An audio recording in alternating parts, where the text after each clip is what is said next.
Mambo vipi mwanamichezo, wakati mwingine tena mzuri kabisa tunakutana katika chaneli yako pendwa kabisa ya Star Media, tukiweza kujuzana yale yote makubwa ambayo yanaendelea kwa siku ya leo ndani ya kikosi cha klabu ya soka ya Wekundu wa Msimbazi Simba.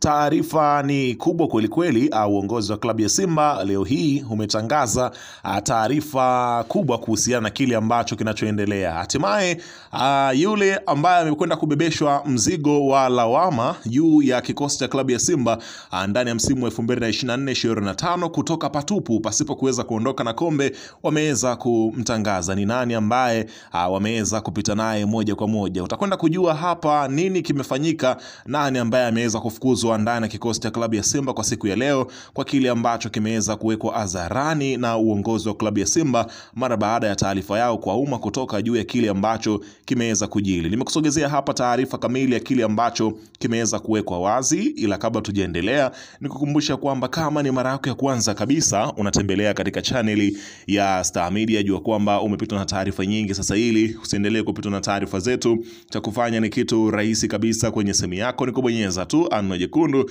iliyoandikwa hapo no subscribe, na kisha ukabonyeza alama ya kengele iliyoko hapo chini pembeni. Kufanya hivyo kutakuwezesha wewe kupata taarifa zetu popote pale unapokuwepo, pasipo kuweza kuhangaika huku na kule kwenye kutafuta taarifa. Taarifa zinakuwa zinakufikia moja kwa moja kwenye simu yako. Karibu tuweze kuzungumza kuhusiana hili ambalo linaloendelea kwa wakati huu ndani ya kikosi cha klabu ya soka ya Simba Sport Club, ambako inaelezwa moto unawaka, moto ni mkali kweli kweli, panga linapita. Nani ambaye ataweza kusalia kwenye timu ya Simba kwa sasa? Si wachezaji, si uongozi, kila mmoja kwa sasa anatafuta mchawi, nani ambaye ameweza kusababisha hili liweze kutokea. Utakwenda kujua mwanzo mwisho.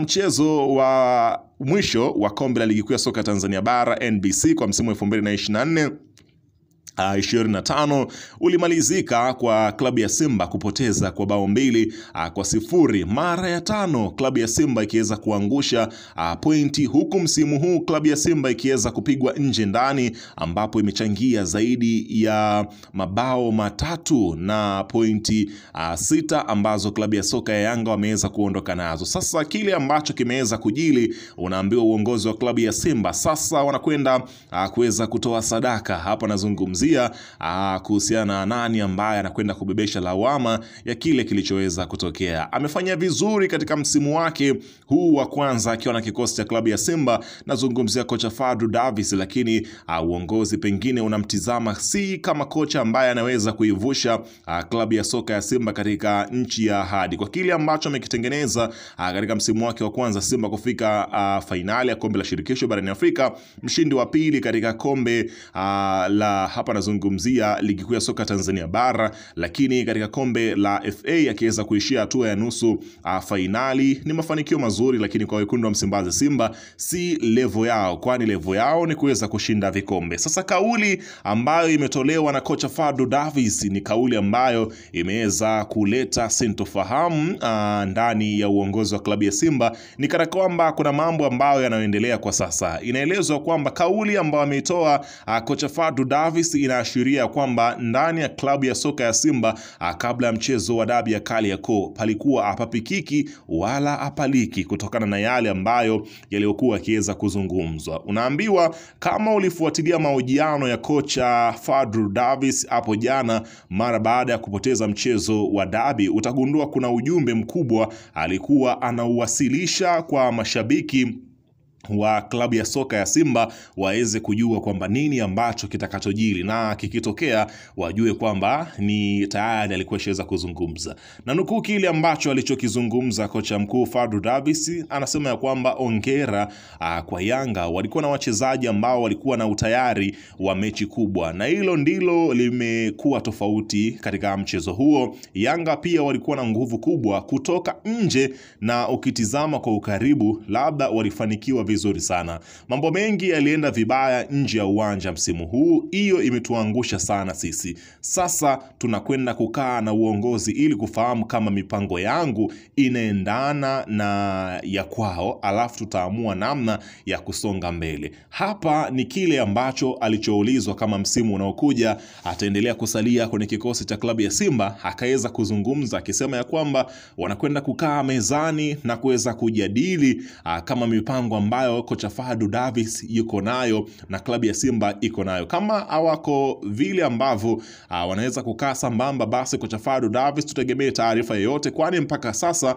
ana ofa takriban 3 ambazo ziko mezani, huku timu kutoka Afrika ya Kati na Afrika ya Kaskazini zikionyesha nia ya wazi ya kuweza kumhitaji kocha huyu. Kumbuka hata vilabu kutoka Afrika ya Kusini vimekuwa vikiweza kuulizia huduma ya kocha Fadlu Davis wakati Simba ilipokuwa fainali ya kombe la shirikisho, lakini Simba haikuweza kuweka hadharani kwa sababu bado walikuwa wakiweza kuwa na mipango naye. Sasa klabu ya soka ya Simba, kutokana na mwenendo kutokuwa mzuri na mambo ya nje ambayo ameyataja kocha Fadlu Davis, ikielezwa kwamba ni mgongano wa kimaslahi uliopo kati ya uongozi wa klabu ya Simba uliopo na management ya hapa nazungumzia mwekezaji mpya ambaye anakuja kwenye kikosi cha klabu ya Simba mara baada ya kampuni ambayo iliyokuwa ikiweza kuidhamini klabu ya Simba kuweza kutangaza kumaliza kandarasi yake katikati ya makubaliano kwa sababu ya kuona kama vile haingizi kile ambacho anachokitoa. Hapa nazungumzia yule ambaye aliko kwenye kifua cha jezi za wekundu wa Msimbazi Simba. Sasa kwa kile kinachoonekana mpaka muda huu, kocha Fadlu Davis ni tayari mguu mmoja huko nje mwingine huko ndani kwa kile ambacho kinachoendelea. Huenda anataka kuweza kuyabwanga banyanga ndani kikosi cha klabu ya Simba, kuweza kuwaweka pembeni Simba na kutafuta changamoto nyingine. Ikumbuke ya kwamba kile kinachoendelea kwenye kikosi cha klabu ya Simba ni mwendelezo wa matukio mabaya ambayo yanaleta viashiria vile vya timu kukosa mwelekeo, licha ya kwamba wamekwenda kucheza dabi pasipo kuwa na ofa wala bonus yoyote ambayo ilitolewa na uongozi, huku ikielezwa kwamba kuna baadhi ya wachezaji wanaidai klabu ya Simba kutokana na bonus ambazo waliahidiwa katika michezo ya nyuma. Pia na hapa nazungumzia mishahara kwa baadhi ya wachezaji ambao walikuwa bado hawajapata uthibitisho wa kupokea miamala yao. Kile ambacho kinachoendelea kwenye klabu ya Simba, mwekezaji anasema ya kwamba anataka kujua nafasi yake ni hipi, huku wengine wakisema ya kwamba Mo Dewji kwa sasa ifike mwisho kwa kile ambacho amekiweka kwenye klabu ya Simba, wenye Simba yao waweze kupambana kuhakikisha wanapata mwekezaji mpya. Mambo ndio hapo ambapo yanazidi kuwa mazito, ila weka maoni yako hapo chini katika upande wa comment, niandikie unadhani ni wakati sahihi wa kocha Fadlu Davis kuweza kuachana na wekundu wa Msimbazi Simba, ama Simba watafute kocha mwingine Fadlu katika malengo ambayo Simba inayataka awezi kuwafikisha. Weka maoni yako hapo chini nami nitakuja kuweza kuyapitia na kuweza kujuzana kile ambacho kimeweza kujili. Weka maoni yako hapo, usisahau kusubscribe na kubonyeza alama.